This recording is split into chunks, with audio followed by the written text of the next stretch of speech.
It happened in the area of Cactus Avenue and 4th Street. Let's go now to News Channel 3's Joe Galley. He's been in Desert Hot Springs with our live mobile newsroom since we got word of the shooting this afternoon. Joe.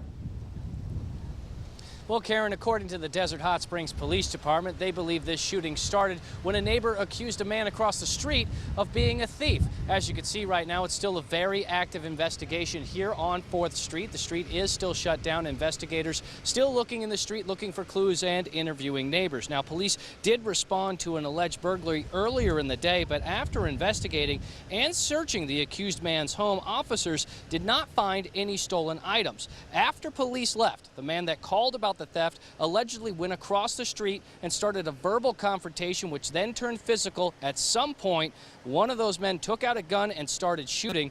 Police believe there was a second person in the street who was also shooting back. At this point, they're not exactly sure who that was.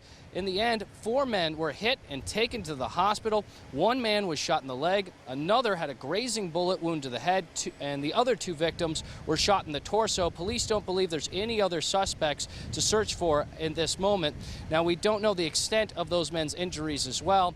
People who live on the street say this kind of violence happens all too often in their neighborhood. You know what? It's every day here in Desert Hot Springs. So, I mean, like I said, my other neighbor over here, they just shot 2 days at her door. And it happens every day here. So it's kind of like, you don't know if it's fireworks or if it's gunshots, but, you know, not unless you hear the sirens, you know it's going to be a gunshot.